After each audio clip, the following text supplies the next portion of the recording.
Vladimir Putin ने 4 और 5 दिसंबर को भारत का दौरा करना है। भारत के सेक्रेटरी दिफा का कहना है कि रूसी सदर के दौरे में दिफाई मामलात पर कोई बड़ा ऐलान मुतवक्के नहीं है। दौरे के दौरान S-400 सिस्टम पर भी कोई पेशरफ मुतवक्के नहीं है। भारतीय हुकूमत रूस के साथ दिफाई ताउन को आगे बढ़ाने पर जोर देगी। भारतीय हुकूमत रूस से S-400 सिस्टम की तरसील में ताख़ीर पर वजाहत मांगेगी। दौरे के दौरान रूसी सदर से इजाफी S-400 यूनिट्स के ऑर्डर देने पर बात हो सकती है।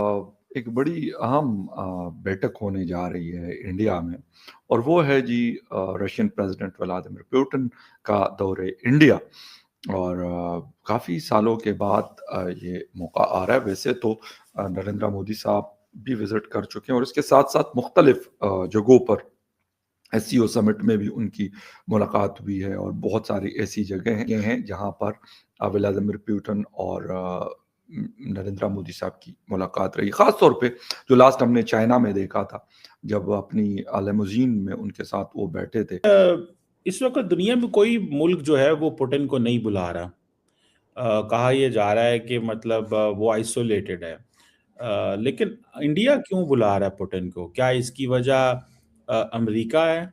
क्या इसकी वजह ये है कि क्योंकि अमेरिकन ने इंडिया पे टैरिफ लगा दिए 50%, तो इंडिया समझता है कि now is a time to tell कि जी हाँ, हमारे तो इससे ताल्लुकात रहेंगे, या कि आप समझते हैं कि रशियन भी आपके हाथ से कि इस समय जो है एक खबर जो है पूरी दुनिया में वायरल चल रही है कि रसिया रूस के अब प्रेसिडेंट साहब इंडिया विजिट करने वाले हैं और इंडिया आने वाले हैं, और इसके बाद में वो मोदी जी से और जयशंकर साहब से, और उसके बाद में 2-3 दिन जो है इंडिया में रहने वाले हैं। और यहाँ पर जो है एक बहुत ही अलग लेवल का जो है एक सिचुएशन पूरी दुनिया में देखने को मिल रहा है। क्योंकि अब आप बात करें अगर पाकिस्तानी मीडिया की, तो उनका कहना है कि जो है रूस इस समय आइसोलेटेड है, उसको कोई बुला नहीं रहा है, और ऐसे में इंडिया क्यों बुला रहा है। और साथ साथ में अगर इंडिया बुला रहा है तो क्या उसको डर है कि कहीं रूस का भी साथ तो छूटने वाला नहीं है भारत का, तो उसको कंफर्म कर रहा है। क्योंकि अमेरिका ने सख्ती रखी है रूस के ऊपर, तो ऐसे में क्या हो रहा है, यानी कि अगर इंडिया के अंदर कोई एक नॉर्मल सा काम हो रहा है, यानी कि कोई नॉर्मली वहां से आ रहा है, यहाँ पर मिलने आ रहा है, और साथ में डील वगैरह तो होनी ही है, वो तो साइड की बातें हैं। लेकिन अगर मान लीजिए कि कोई नॉर्मल तरीके से इंडिया विजिट करना चाह रहा है, तो उस पर भी ये पाकिस्तानी ऐसे ऐसे सवाल खड़े कर देते हैं कि आदमी को डाउट में हो जाता है कि वाकई में चल क्या रहा है। लेकिन सच्चाई इसमें यह है कि उनको आना था, उनको विजिट के लिए बहुत बार निमंत्रण भी भेजा गया भारत सरकार की तरफ से, और ये खासकर तो हम चिढ़ाने का भी काम कर रहे हैं ना। क्योंकि अमेरिका ने जब पाकिस्तानियों को बुलाया, तब पाकिस्तानियों के एक सवाल नहीं निकला मुझसे कि जो अमेरिका अभी तक पाकिस्तान का विरोध कर रहा था, वो अब क्यों इस तरह से मोहब्बत करने लगा। क्योंकि उसको चिढ़ाना था इंडिया को, उसको ये दिखाना था कि हम पाकिस्तान को सपोर्ट करना शुरू कर रहे हैं। तो ऐसे में ही हम भी इसी तरह से ही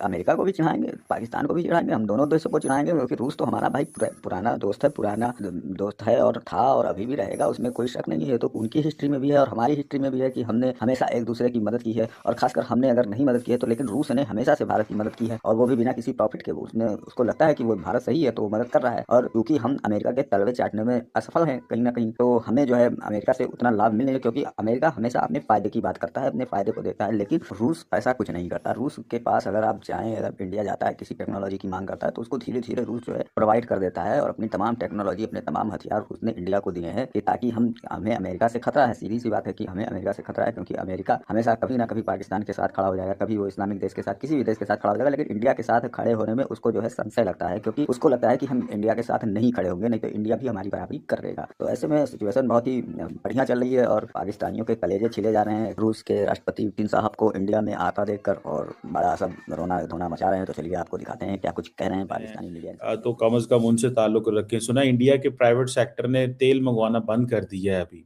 रिलायंस और बाकी ने। एक तरफ इंडिया स्ट्रेटेजिक ऑटोनॉमी की बात भी कर रहा है, दूसरी तरफ पुतिन जो है उसको भी बुला रहा है। तो उसमें थोड़े मतलब there are few things going on. एक तो ये है कि I think India is trying to manage के रश।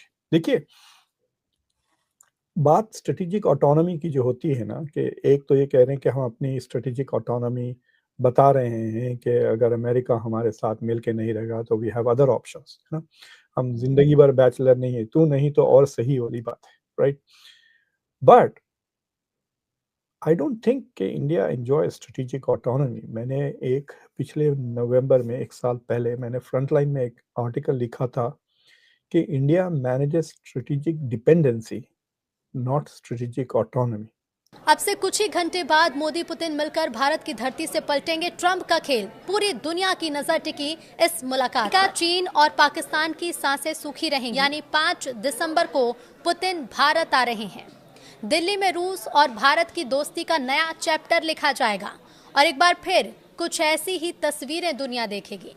इस बार पीएम मोदी के न्योते पर रूसी राष्ट्रपति व्लादिमीर पुतिन 4 और 5 दिसंबर को भारत में ही रहेंगे। इस वक्त इस दौरे में क्या होने जा रहा है, अमेरिका के लिए क्या मैसेज होगा इसमें, और क्योंकि ऑलमोस्ट कोई 6 से 8 महीनों को एनालाइज करें तो इंडिया ने चाइना के साथ भी अपने मामलात बहुत हद तक सेट किए हैं, और रशिया की अगर हम बात करें, रशिया के साथ तो उनके ताल्लुकात बहुत बेहतर थे।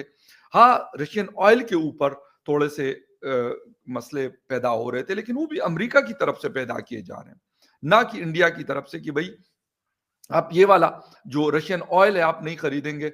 और उसकी वजह से इस वक्त अगर हम देखें तो 25 की बजाय 50% का जो टैरिफ है इंडिया उसका सामना कर रहा है, और काफी महीने अब हो गए कि ये कि क्या तेल मंगवाना बंद कर रहे हैं।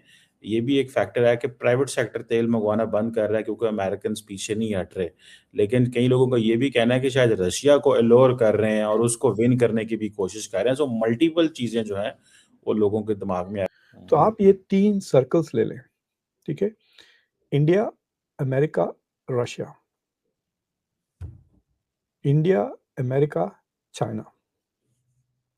इंडिया, चाइना, रशिया, ये 3 सर्कल्स हैं। इसमें फंसा हुआ है इंडिया। तो अमेरिका, इंडिया, रशिया को ले लें आप। इंडिया दोनों के साथ अच्छे ताल्लुकात करना चाहता है, अमेरिका से टेक्नोलॉजी चाहता है, अमेरिका से पैसे चाहता है, अमेरिका में हज़ारों इंडियंस को भेज के रेमिटेंसेस वगैरह, नॉलेज ट्रांसफर इसकी तलाश है। But India also wants weapons from Russia, S-400 वगैरह, Su-57 ये वो चाहता है। तो सडनली वो सर्कल ज़रा टेंस हो गया इंडिया का, क्योंकि इंडिया पर डिमांड्स करने लगा ट्रम्प के आप रशिया से तेल ना खरीदें, आप रशिया से हथियार भी ना खरीदें। These are the 2 demands, right? तो इंडिया का स्ट्रेटेजिक डिपेंडेंसी है रशिया पे। एक वक्त ऐसा था कि 70 से 80% इंडिया के हथियार वहां से आते थे। अभी भी सिलसिला चला हुआ है, 2 या 2.5 महीने से ये सिलसिला चल रहा है और वो उसको फेस कर रहे हैं। लेकिन इस दौरान प्राइम मिनिस्टर ऑफ इंडिया ने एक भी ऐसी जगह पर वो नहीं गए जहां पर डोनाल्ड ट्रंप मौजूद होते हैं। हमने अभी देखा साउथ अफ्रीका में वो नहीं थे तो वो चले गए थे। इससे पहले साउथ कोरिया जब होस्ट कर रहा था शायद, या मलेशिया में इवेंट था, तो वहां पर क्योंकि डोनाल्ड ट्रंप आए थे इस वजह से नरेंद्र मोदी साहब वहां नहीं गए। वो क्या रहा है इस दौरे के दौरान डिफेंस के हवाले से, वैसे तो और बहुत सारी चीजें हैं, ट्रेड एंड बिजनेस भी है, लेकिन डिफेंस के हवाले से बहुत सारी चीजें देखने को मिल रही है। बिकॉज ये एक पीरियड है वर्ल्ड में, हम खास तौर पे एक्सपीरियंस कर रहे हैं, जहां पे एक फ्लक्स दिखाई देता है, एक रीअलाइनमेंट्स दिखाई दे रही हैं देशों के बीचों में।